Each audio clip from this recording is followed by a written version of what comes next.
The date is September 14th, and we just got some big news regarding the Dota 2 Pro circuit. Now, I know what you're thinking. Is this what Sunsfan was warning us about? And maybe it was. I guess we will never know. But if you don't know, Dota 2 is one of the biggest esports titles in the world, in the sense that the international, year in, year out, is drawing huge prize pool numbers. With the biggest prize pool being something like almost $20 million. And there's some news announced by Valve that someone just linked to me. So let's go take a look and see what it is. Recently, Valve actually disabled the Battle Pass, which Valve was the first to make the Battle Pass for Dota 2. Everything else that we've known in the last 10 years, Battle Passes, and all the potentially customer unfriendly practices that are dealing with that may at some point be derivative of Valve's initial Battle Pass, though I imagine humans as they are would eventually have come up with something like that anyway, as monetization schemes for games keep changing. But Valve actually removed the Battle Pass recently, which also made people wonder, how is that going to affect Dota 2 esports as a whole? Well, let's take a look at this. We started the Dota Pro circuit in 2017 to answer a question that was coming up more and more frequently. How do you earn an invite to the international? Up until then, invitations were driven by a handful of regional qualifiers and golden ticket invites from Valve.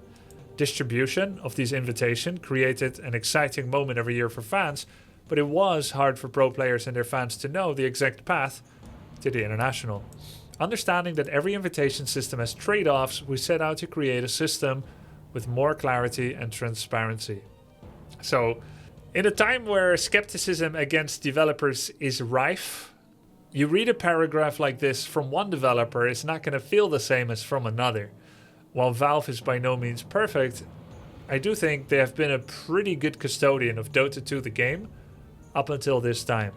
They have things that are popular and less popular as perceived by fans, and no one is perfect, but overall it's been pretty good. They have a decent amount of goodwill from the Dota 2 community, even though, of course, there is lots to complain about as well.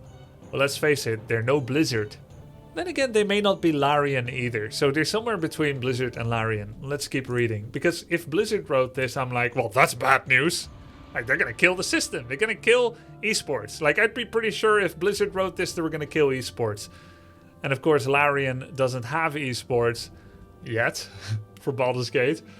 But if they wrote this, I'm like, it's gonna be all right. They're gonna take care of us. So let's keep reading. When it came to that one limited goal, we did succeed. The DPC demystified the invitation criteria, and we made it easier for pros to understand their path to the international, which is the DPC. The DPC, if you don't know, is a system whereby regional qualifiers exist, split by Southeast Asia, Western Europe, Eastern Europe, and Americas. And each one would have teams that would win the qualifiers of that region, and they would then place themselves for the international. Then oftentimes there would be a last chance qualifier, which would be for any team from the DPC they could join, and then that would be multi-international, multi-continental. And it was usually played locally at LAN. So teams would fly in just for a chance to try and place themselves and qualify for TI. This year in 23, and China, yeah. This year in 23, for the first time, there was not a last chance qualifier. So now if you're out, you're out. Which also led to the disappointing part where the player Papi, I think he's from Latvia, from Team Secret, will not be attending TI as a player unless another team picks him up and he actually leaves Team Secret for the first time ever. So TI has been held since 2011. Oh, Estonia, sorry. Since 2011, Papi has been at every single international for 11 years? And this time he won't be able to make it, again, unless they pick him up. Unfortunately, the DPC brought with it a set of rules and regulations, and those have come with a cost that's become clearer to us over time. What, money? The world of competitive Dota has grown less exciting, less varied, and ultimately, less fun. By existing as the only official league, the DPC has a stranglehold on the event calendar for the year and what it's filled with. Event organizers are innovating less because that's effectively what we've been asking them to do Instead of competing for viewers and players by producing compelling and inventive tournaments, organizers now compete for compliance with Valve's long list of rigid requirements. It's funny that they would speak of themselves in third person in this way. This is absolutely often true. And the same thing happened with Blizzard. When Heroes of the Storm came out, it was meant to be a Mario Party-like take on the MOBA genre, which was a more team-based, more relaxed, more casual, more fun game that would bring all the different universes of the Blizzard universe together in order to create a fun game to play. But there was also an esports team that wanted to prove themselves within Blizzard, and they took it upon themselves to try and professionalize Heroes of the Storm esports. I think that's the biggest mistake Blizzard ever made with HOTS, and they made many mistakes. Although HOTS esports was fun to watch, it was always on live support, even when it was at its peak. It was always financially supported by the marketing budget of Blizzard, never because it had a reason to exist on merit. And because of that, because Blizzard started strong-arming so much what they wanted to do with esports for Heroes of the Storm, all the other orgs that initially had tournament ideas, like DreamHack and ESL, they were quickly muscled out within 6 to 12 months of the game's release. Maybe also partially because it's not as good of an esports game in their mind, but maybe also because HGC took so much front and center stage that there was no place for anything else and no innovation or competition. So far, reading until now, I would say this is true and real. And unless this is an excuse for just spending less money on it, if you take this at face value, this so far makes sense. It's true that when the main developer of a game says we own everything esports and we're going to run our main tourney and it's going to be playing all year around with just 2 weeks or 1 month of break for the entire 12 months per year, there's no space for other people to hold tournaments. And it was true for StarCraft 2, oftentimes, and it was true for Heroes of the Storm as well. Let's see the consequences. Team count, broadcast languages, event format, and more. Relaxing those requirements doesn't help. No matter how well-intentioned our event specifications or the actions of the event organizers in meeting them, it distracts from what the goals of these events used to be. Showcasing Dota in the most entertaining way possible, enticing players to participate and the audience to watch. The best world is one where the event organizers are not competing for our attention, but for yours. Before we introduced these constraints, the world of competitive Dota was healthier, more robust, and more varied than the one we have now. There could be other reasons for that as well. And also, I don't know. I wasn't around for Dota in that time, so I don't know what it was like before. But so far, we could kind of translate this to PGL's production hasn't been that nice. It was a lot more fun. Okay. Events used to be less rote and more creative, and there was more room in the calendar for them. Everything was open for exploration, event length and themed venues and team participation, and even the basic assumptions of tournament design. Yeah, this is true. I once played a tournament in China for Warcraft 3 where you had an 8-player bracket and the losers would advance in the bracket rather than the winners. So you would have 4 matchups. The loser advances, then you have 4 losers. They would play each other. Then the 2 losers would advance to the losers' grand finals. And then the loser of that would be the super loser. They lost 3 in a row. And they were eliminated. And they would play some sad music. Non-copyright paid for, non-licensed. But they would just play popular sad music. And everyone would be crying because the music was so sad. Plus you're looking at a triple time loser in a single day. They were eliminated from the tournament. It was really emotional. But yeah, that was when I read those tournament rules, I was like, what the hell is this?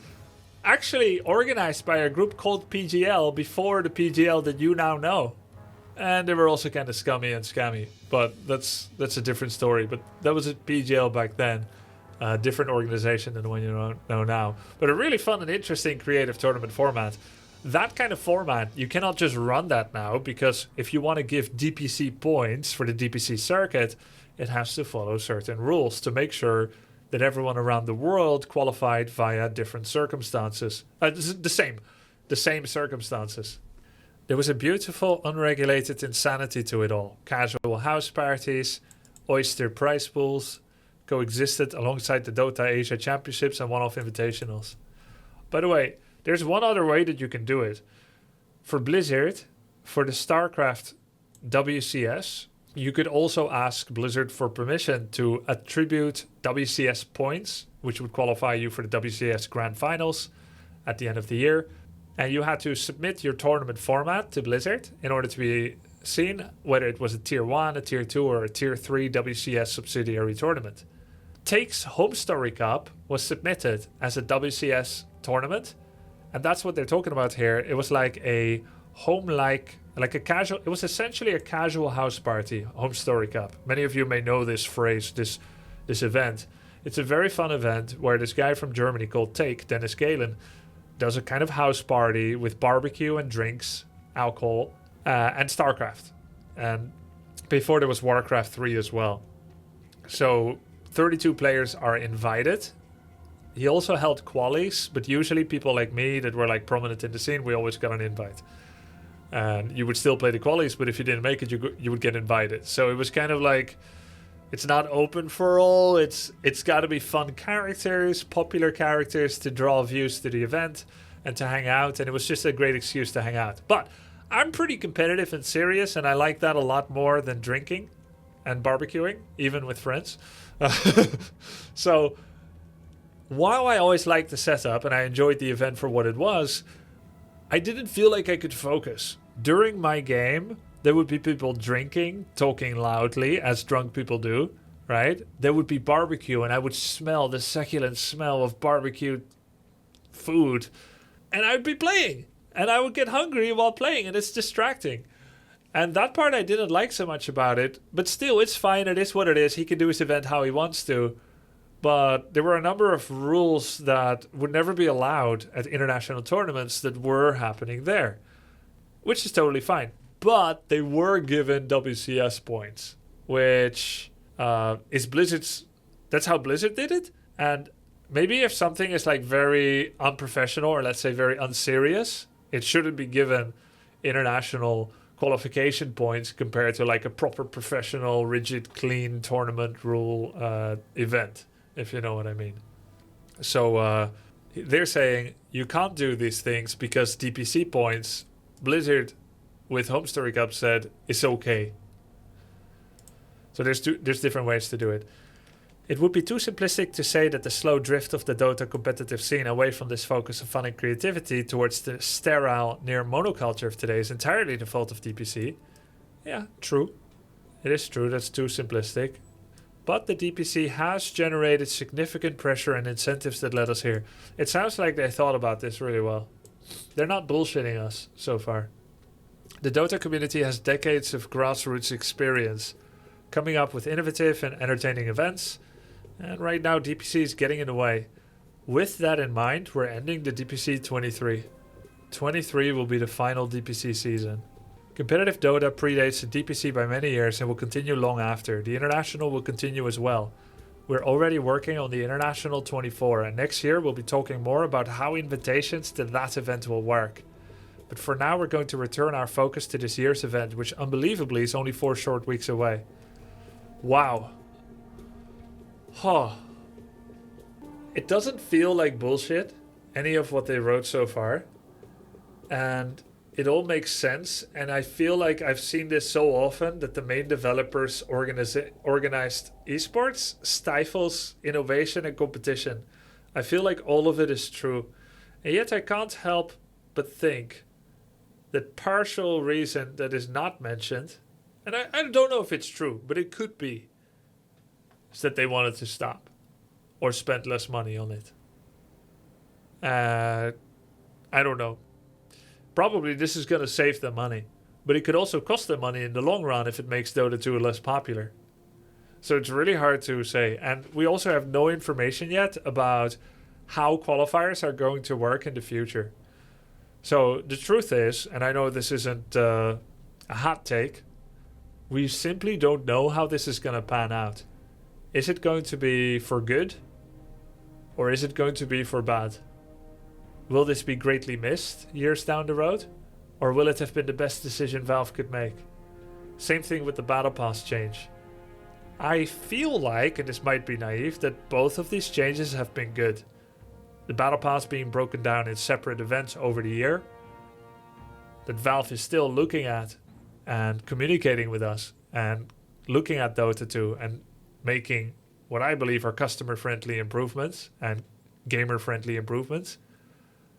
But it's possible we look back years down the road and I will feel like that was a naive take. But I think this is good. But it also very much comes down to, are there still organizations that want to hold esports events? Because after Valve has kind of like handled esports and controlled the licensing around esports for so many years, whatever orgs did so 5 years ago in 2017 and before, 6 years ago, they're not in the habit of doing this anymore. Are they going to want to come back and hold events like this? Or are organizations like the Riyadh Masters organization and PGL and all the others that have ran events for Valve, are they now going to be able to spread their wings and hold their own themed events that before weren't possible? Do they now have the liberty to do so? And has in fact there been a number of organizations that have requested for this to happen to Valve? The people that have been running all the local qualifiers for Dota 2, have they been requesting this behind the scenes? I don't know. Had I been part of the Dota scene for longer and did more podcasts and gossiping, maybe I would know more. But as much as I feel like I'm a part of the Dota 2 scene now, I'm not into those inner circles yet. And perhaps if I were, I wouldn't be able to tell you the answer. But that's my thoughts on it for now. So I guess we're going to have to wait and see what happens next. Interesting. Well, that was the Valve stops the Dota Pro circuit in its current form news. Thanks for watching. Have a nice day.